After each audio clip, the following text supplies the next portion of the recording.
Boa tarde a todos. Prazer estar aqui com vocês. Eu me chamo José Marcos Câmara Brito.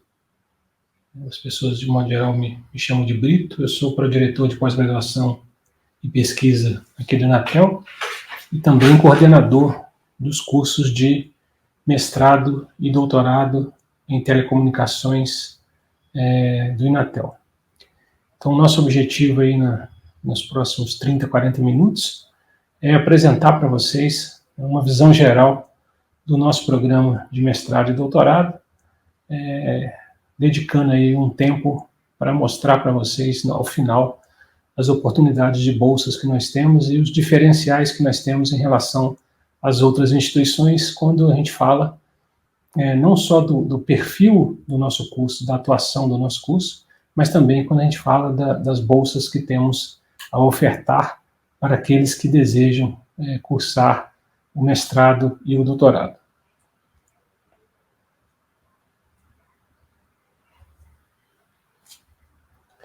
Bom, o nosso mestrado começou em 2001, nós já temos 239 mestres formados. O nosso doutorado começou em 2019, nós temos 12 doutores formados, e tanto o mestrado quanto o doutorado são mestrado e doutorado em telecomunicações. Então, nós temos um foco específico em ambos os cursos, que é o foco das telecomunicações. A gente tem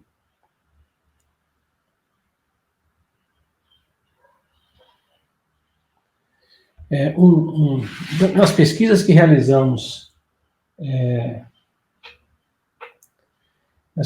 realizamos, aqui no nosso programa de mestrado e doutorado, a gente tem um foco nas redes de comunicações móveis, né? Na verdade, no ano de 2015, nós criamos aqui no Inatel um centro chamado Centro de Referência em Radiocomunicações, que foi um projeto do Ministério das Comunicações e do Ministério da Ciência, Tecnologia e Inovação à época, que reconheceu o Inatel como um centro de referência em radiocomunicações, e a gente então criou esse centro, e foi quando a gente iniciou de forma pioneira as pesquisas na área de redes 5G. Posteriormente, a gente começou a pesquisar no ano de 2020, as redes 6G por meio de um projeto que eu vou comentar um pouco à frente, chamado Projeto Brasil 6G. Então, só para ilustrar esse pioneirismo, né, no ano de 2017, já como resultado das pesquisas que a gente iniciou em 2015, a gente fez uma demonstração pública em Brasília, interligando os prédios de dois ministérios, com um modem que a gente desenvolveu aqui no Inatel, nessas pesquisas, né, que a gente chamou de modem 5G para áreas rurais. O foco era atender áreas remotas e áreas rurais, que é um cenário de uso que não estava sendo pensado e continuou não sendo pensado nas redes 5G. Posteriormente, como eu disse, a gente começou a focar nas redes 6G, e a gente organiza hoje tanto o mestrado quanto o doutorado, tendo como elemento agregador das pesquisas que são realizadas as redes 6G, em todos os seus aspectos. Então, nós temos aí, como vocês podem ver, pesquisa aqui na área de fotônica, na área de antenas e MIMO, na área de rádio cognitivo, na área de inteligência artificial, na área de arquiteturas de redes, internet das coisas, rádio sobre fibra e transmissão digital, assuntos que são comuns às redes 5G e 6G, e posteriormente com a entrada do 6G na área de posicionamento, imagem, sensoriamento e integração dos mundos físicos, digital e biológico, e também aí dentro dessa bolinha o que a gente chama de gêmeo digital. Então, todas as linhas de pesquisa do mestrado e do doutorado, cada professor na sua especialidade, está desenvolvendo trabalhos na sua especialidade, mas tendo como elemento agregador as redes 6G, de tal maneira que a gente aumente a sinergia dos trabalhos desenvolvidos pelos professores e, consequentemente, que a gente consiga melhores resultados. Alguns projetos que a gente vem desenvolvendo com a participação dos nossos professores e de alunos né, ao longo dos anos, além dos projetos de pesquisa internos da instituição e além dos projetos de pesquisa fomentados pelos órgãos de fomento tradicionais, como CNPq e FAPEMIG, né, nós temos desenvolvido vários projetos que estão mais próximos, digamos assim, do mercado, né, desenvolvidos com empresa ou visando transferir alguma coisa para o mercado. E esses projetos contêm a participação dos nossos professores e também dos nossos alunos, que é um diferencial que o Inatel tem. O Inatel, desde a sua origem, ele tem em seu DNA essa questão da buscar a proximidade com o mercado, buscar desenvolver coisas que estejam em sintonia com aquilo que o mercado espera, né? Então, escolhi aqui alguns projetos, né, para mostrar para vocês. O primeiro é um projeto que a gente chama de 5G in a Box, que foi o desenvolvimento de uma estação radiobase 5G com núcleo de rede incorporado, usando a release 16 do 3GPP, ou seja, dentro dessa caixinha que vocês estão vendo aí na fotografia, a gente tem a radiobase 5G e tem o núcleo da rede, de tal maneira que, ligando aí uma antena, né, energia e um cabo de rede para conexão à internet, a gente consegue criar uma rede 5G para o gameplay, principalmente visando operação em redes privadas ou pequenas localidades. Depois nós temos um outro projeto que ainda está em desenvolvimento, né, que é um projeto de desenvolvimento de uma rádio unit, né, usando a tecnologia Open RAN, né, que é uma abordagem nova para as redes de comunicações móveis. Esse projeto tem o apoio aí da RNP, né, e do MCTI, e ele é executado, hoje ele está em fase de execução pelo Inatel, em parceria com o CPQD e com o Instituto Eldorado, além da própria RNP, né? Então a ideia aí é desenvolver a rede unit do 5G, né, e também o foco aí é 5G, para depois tentar transferir essa Open RAN, essa rede unit Open RAN para o mercado. Nós temos um próximo projeto, que é o Centro de Ciência para o Desenvolvimento em Agricultura Digital, que a gente também chama de SEMEAR, né? Esse é um projeto já de aplicação em uma vertical de mercado importante, que é a vertical da agricultura, né, que é fundamental para o Brasil. Ele basicamente trata de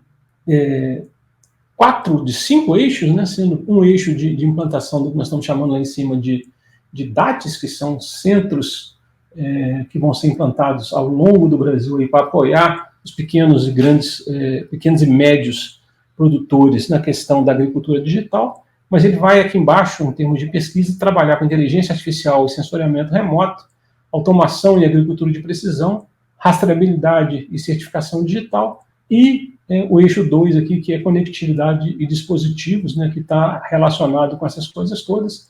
O Inatel atua principalmente aqui nesse eixo 2, e aqui nós temos vários parceiros, né, como a Embrapa, que é a proponente principal do projeto, mas temos também como parceiros a USP, a Exalc, a Universidade Federal de Lavras, o CPQD e várias outras universidades. O apoio financeiro desse projeto é um apoio da FAPESP. O próximo projeto, também relacionado aí a 5G, é o projeto de TV White Space. A gente tem feito análise e medidas em laboratório aqui para suportar a Anatel nas suas decisões voltadas para TV White Space, esse é o objetivo, né? Então, temos também explorado novas tecnologias para TV White Space, considerando as restrições que existem hoje na regulamentação brasileira, como, por exemplo, fazer teste de campo da tecnologia 5G Range, daquele modem que eu mostrei para vocês, que a gente fez a demonstração lá em 2017, né? Considerando as restrições da regulamentação brasileira, para ver o que a gente consegue em termos de alcance e taxa usando a tecnologia de TV White Space. Esse projeto é financiado por um programa do governo britânico, né, chamado Programa de Acesso Digital, em parceria com o NIC-BR aqui no Brasil.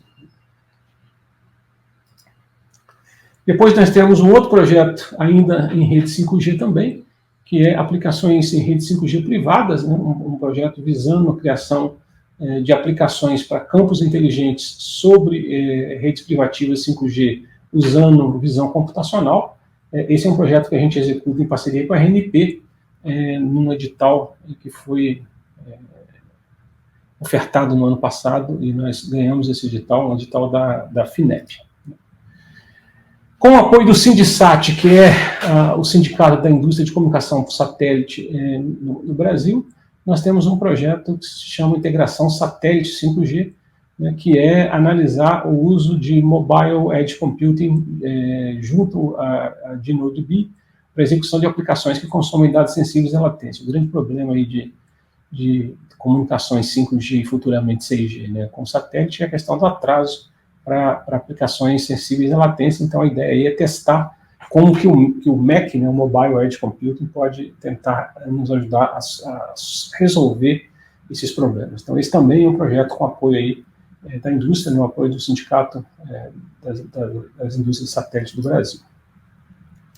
Depois o nosso maior projeto já em 6G, né, esses projetos anteriores, todos eles em 5G, porque o 6G ainda está em fase de pesquisas iniciais, né, portanto, o interesse da indústria de mais curto prazo ainda é o 5G, né, o interesse da indústria em si, no 6G vai começar daqui a alguns anos. Então a gente tem esse projeto que a gente chama de Brasil 6G, um projeto também apoiado pela RNP, que também é nossa parceira, e com o MCTI, um projeto que a gente chama de PPI, né? O Inatel faz a coordenação técnica desse projeto e tem a maior parte dos pesquisadores que atuam no projeto, mas nós temos várias outras instituições parceiras espalhadas aí no Brasil todo, como o CPQD, o Unicamp, o Unicinos, Federal do Rio, Federal do Ceará, Federal de Goiás, Federal do Pará, Federal de Uberlândia e Federal de Santa Catarina. Então a ideia aí é criar um ecossistema, né, de pesquisa no Brasil para poder pesquisar e fazer propostas de novas técnicas e soluções para as redes 6G. Então, este é o grande projeto que nós temos hoje em rede 6G, né, e ele contempla, né, todos os professores do nosso mestrado e doutorado, ou seja, todos os professores do nosso mestrado e doutorado participam desse projeto que a gente chama de Brasil 6G. Nesse projeto, as áreas que nós temos aqui de inovação são basicamente aquelas que eu já mostrei na figurinha anterior, lá, que são as áreas relacionadas às redes 6G. Ou seja, a gente olha para cá, para todos os aspectos da rede 6G, e não só para a rede de acesso em si. Né? Ou seja, a gente olha aspectos de comunicação digital e teoria de informação, mas também olha para aspectos de backhaul, aspectos de arquitetura de rede, como usar a inteligência artificial nas mais diversas camadas de rede para otimizar os processos. Nós estamos desenvolvendo uma plataforma de experimentação para ir implementando todas as técnicas e algoritmos propostas, para ir já fazendo testes de integração, e a ideia, ao final, é nós termos aí uma proposta de modem 6G, para a gente colocar aí como uma contribuição, né, para o processo de padronização dessas redes. E nós temos na sequência aí um projeto que a gente chama de Centro de Competência Embrapi e Inatel em Rede 5G e 6G. Esse é o projeto mais novo, né, na verdade ele começou a ser implantado em dezembro do ano passado, janeiro desse ano. O nome fantasia dele é o XG Mobile, né, o nome oficial é Centro de Competência Embrapi e Inatel em Rede 5G e 6G. Isso foi um edital que a Embrapi lançou no ano passado, né, para a criação de centros de competência no Brasil. São vários centros, cada um em uma área específica, né, e na área de 5G e 6G o Inatel foi escolhido para abrigar esse centro. Então, aqui nós temos basicamente 5 planos, né? Um plano de infraestrutura que nos permite complementar os laboratórios que nós já temos, que estão, sem dúvida alguma, entre os melhores laboratórios que temos no Brasil, e comparável a alguns dos melhores laboratórios que temos no mundo, né? Então, esse plano de infraestrutura vai nos ajudar a complementar esses laboratórios. Nós temos aí o plano de PDI, que é onde as pesquisas efetivamente acontecem, né? Temos o plano de RH, que visa a formação de alunos desde iniciação científica, né, até pós-doutores, ou seja, nós estamos falando de iniciação científica, especialização, pós-graduação em nível de especialização, mestrado, doutorado e pós-doutorado. Nós temos um plano de associação tecnológica, que é onde as empresas participam, né, para trazer problemas e ter contato com as soluções que são desenvolvidas nos planos de PDI, e tem um plano de startup para atrair startups para implementar, né, as soluções que forem criadas aqui dentro do plano de PDI. Então, esse é um projeto bastante grande, o Brasil 6G também é um projeto bastante grande, e também esse projeto conta com a participação de todos os professores do nosso mestrado e do nosso doutorado. Bom, olhando agora pelo ponto de vista interno, né, para vocês terem uma noção aí de quais são as áreas que os diversos professores estão atuando, né, nós temos projetos em arquitetura e tecnologias de rede, né, que trabalha tanto arquiteturas evolutivas quanto arquiteturas disruptivas para a internet, 6G e IoT. Nós temos projetos relacionados com o movimento de softwareização das redes, né, ou seja, implementando as diversas funções da rede por software, né, softwareização é uma palavra que não existe em português, né, um neologismo aí. E também temos projetos envolvendo tecnologias de livre razão distribuído e contratos inteligentes. Tecnologia de livre razão distribuído, a tecnologia assim, mais famosa para isso é o blockchain, né? Mas não existe apenas o blockchain para isso, por isso o nome genérico aí, tecnologia de livre razão distribuída. Depois nós temos um grupo que trabalha na área de antenas, comunicações óticas e fotônica.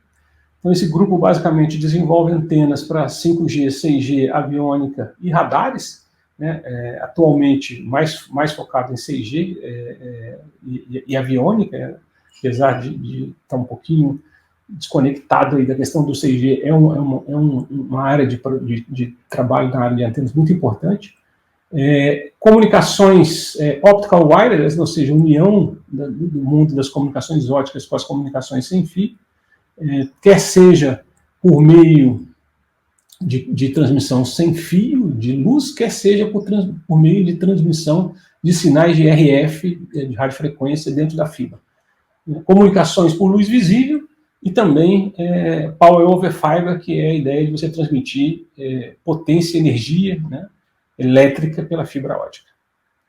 Depois nós temos um grupo de inteligência artificial, que trabalha em inteligência artificial aplicada em agricultura de precisão, né, também envolvendo as redes de comunicações móveis, inteligência artificial aplicada em vigilância marítima, otimização de recursos de rádio auxiliada pela inteligência artificial, ou seja, o rádio aí olhando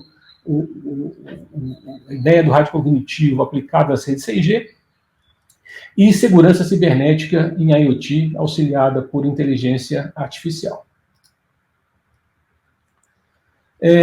Temos também um grupo que trabalha com superfícies inteligentes reconfiguráveis, né, o que a gente chama de RIS.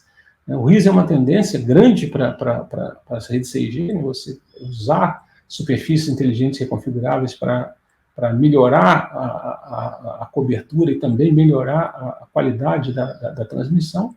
Então, no grupo aqui a gente tem projeto de fabricação de RIS para as redes 6G, né, o uso de drones com RIS para comunicações, ou seja, a RIS embarcada no drone, inteligência artificial para controle de fase em RIS, controle de fase dos diversos elementos que compõem a RIS é um fator crítico, né, e metasuperfícies reconfiguráveis para operar na frequência de terahertz, que também é uma faixa de frequência, terahertz e subterahertz, que está sendo aí contemplada como vista, né, como uma faixa de frequência necessária para a operação das redes 6G.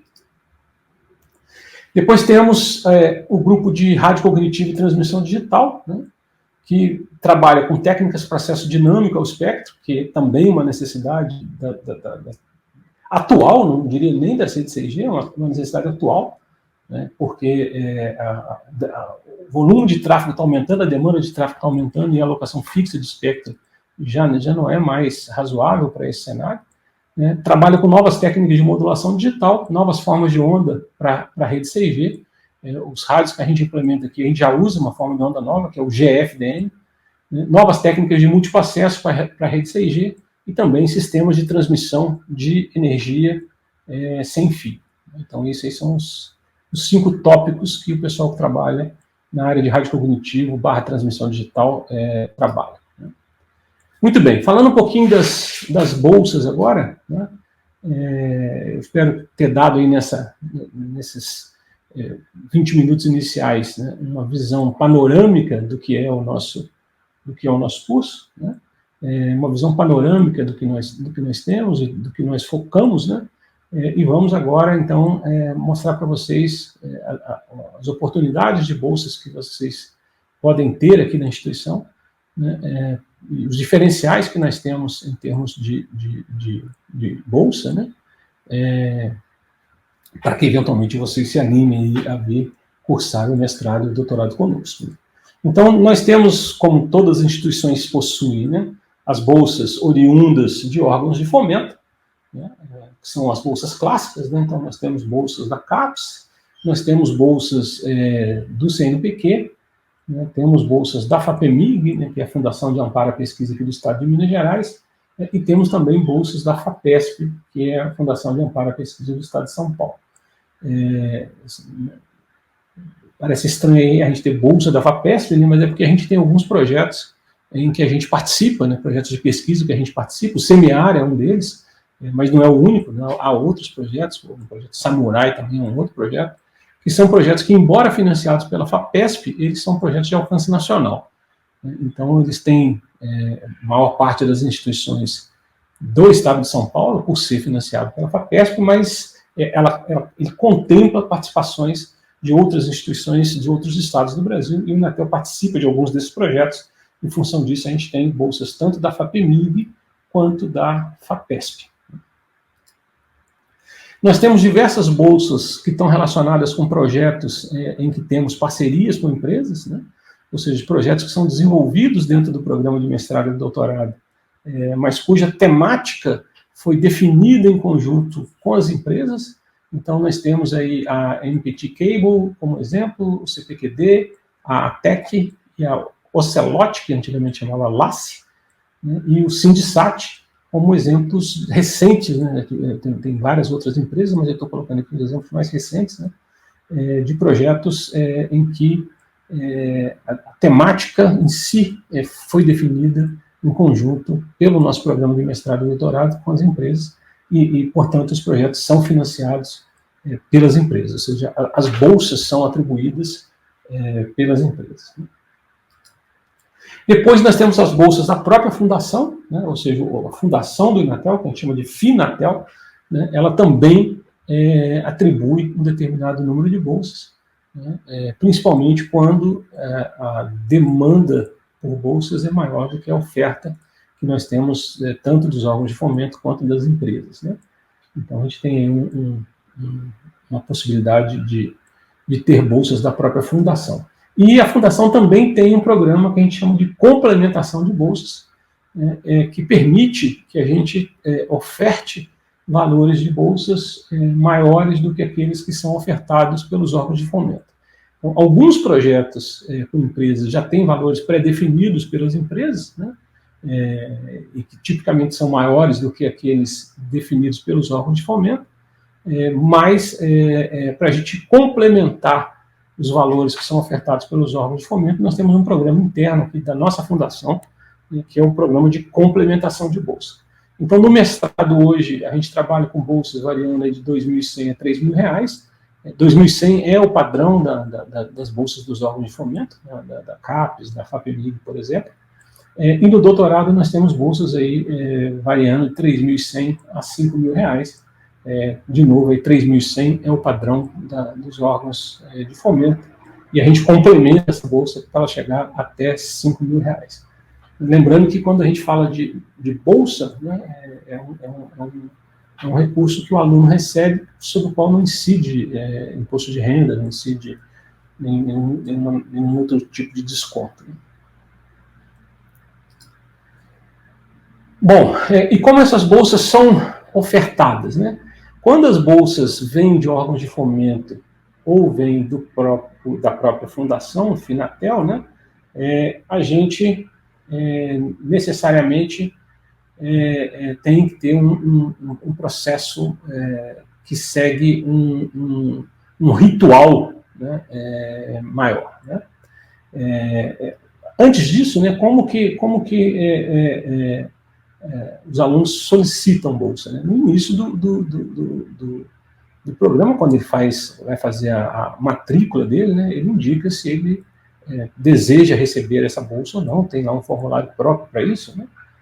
E também, ao longo do curso, né, ele pode eventualmente entrar sem bolsa, porque ele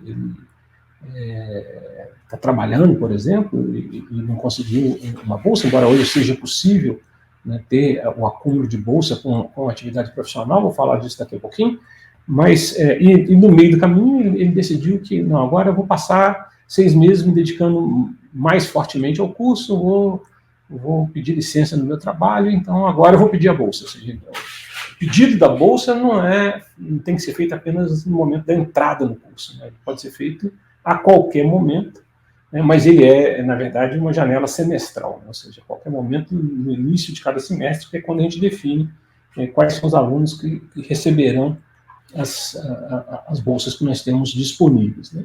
Então, para bolsas, voltando aí, né, para bolsas oriundas de órgãos de fomento e da própria fundação, no mestrado a gente faz um exame de seleção, né, uma prova de conhecimentos gerais, basicamente é uma prova de matemática básica, de lógica, ou seja, não é uma prova de conhecimento específico, né, porque todos os alunos vão fazer essa prova e eles vão atuar nas mais diversas áreas, né, de pesquisa. Então,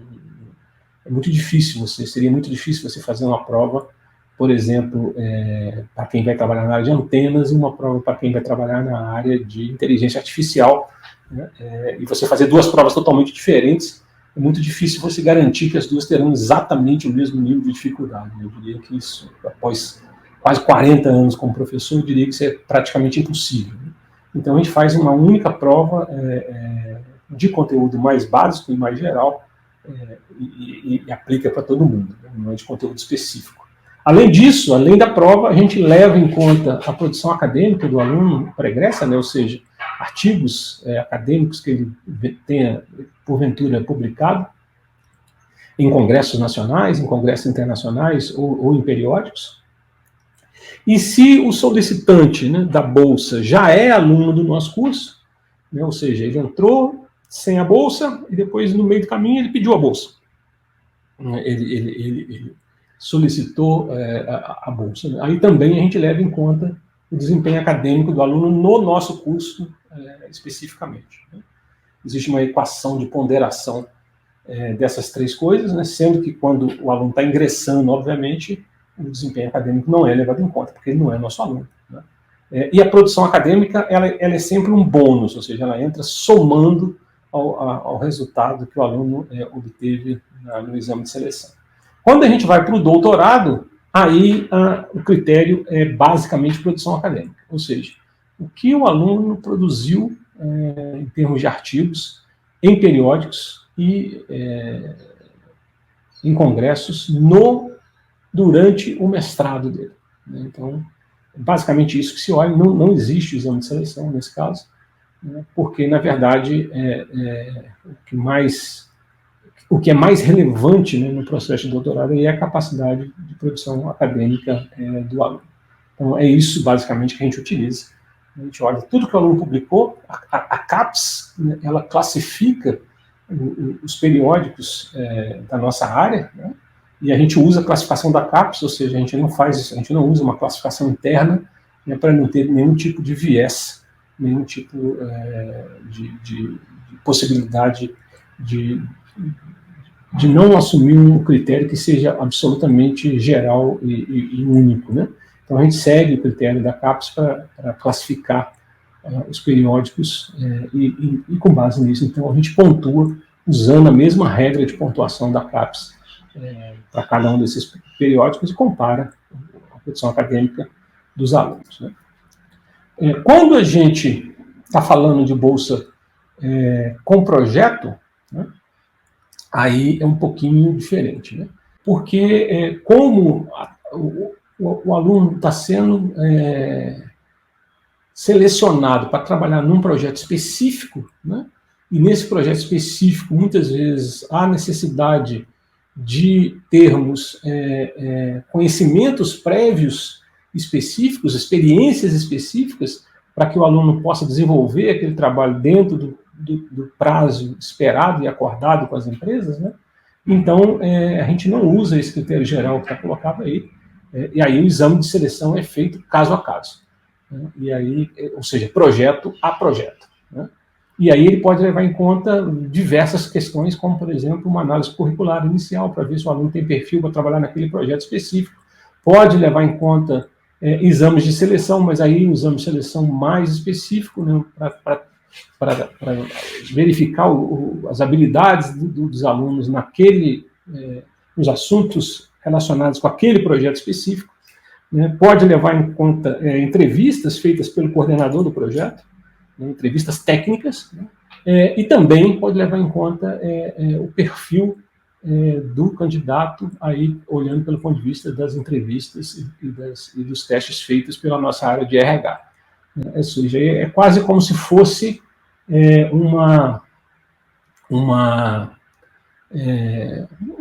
seleção mesmo, né, de emprego, né? Ou seja, nós passamos pela análise de currículo, exame de seleção, entrevista e análise de perfil pelo RH. Isso nos projetos, nas bolsas relacionadas com projetos específicos, né, porque elas, como eu disse, o aluno entra para trabalhar, para resolver um problema já pré-definido, e, portanto, às vezes a gente precisa que ele tenha já uma habilidade prévia, né, uma experiência prévia, para facilitar a solução daquele problema. Tá? Muito bem.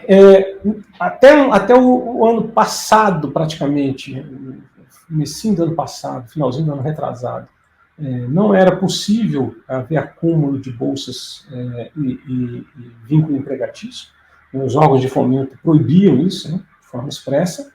Atualmente isso é possível, ou seja, é possível atribuir bolsas para alunos que têm um vínculo empregatício. E os critérios são definidos programa a programa, ou seja, na verdade, pelo menos até agora, quem regulamentou isso, né, nem todos os órgãos de fomento já regulamentaram isso, mas aqueles que já regulamentaram, a definição é feita de como fazer isso, é feita pelo próprio programa. As definições que nós temos hoje no nosso programa, né, é que os alunos com dedicação integral ao programa, ou seja, aqueles que não têm vínculo empregatício, eles têm prioridade na seleção comparados aos alunos que têm vínculo empregatício. Então, ou seja, se eu tiver situações de igualdade, eu vou primeiro atender ao aluno que não tem vínculo empregatício, e se houver sobra de recursos, eu vou atender o aluno que tem vínculo empregatício. E para aquele aluno que tem vínculo empregatício, né, a bolsa é alocada por um semestre letivo, e a renovação dela ao final do semestre é condicionada ao aluno ter um bom desempenho acadêmico, o que significa ter um coeficiente de rendimento maior ou igual a 3,5 para nós, né, ou um conceito S se o aluno já estiver matriculado em dissertação ou tese, ou estudo especial ou estudo avançado, que é já estudos relacionados à tese, né. Ele tendo um bom desempenho acadêmico, a renovação é automática, né, não há um novo processo, né? Mas existe essa avaliação, digamos assim, semestre a semestre, para a gente conseguir aí perceber se o aluno está de fato conseguindo conciliar as duas atividades, né? A atividade profissional com a atividade acadêmica demandada aí pelo programa de mestrado e doutorado. Bom, então é isso que eu tinha para discutir com vocês, apresentar para vocês aí, né, nessa meia hora. Levamos aí 35 minutos para fazer essa apresentação. E se vocês tiverem alguma questão, né, vocês podem encaminhar. A gente pode já tentar responder agora, né, ou pode eventualmente enviar a resposta posteriormente, ou se surgir alguma dúvida, né, posteriormente, vocês podem fazer um encaminhamento para mim. Né, o meu e-mail está aí nesse slide final, né, brito@inatel.br, e podem fazer também um encaminhamento para o e-mail do programa, né, que é mestrado@inatel.br. ou para o e-mail da Gisele, que nos auxilia nessas coisas, que o e-mail é gisele@inatel.br.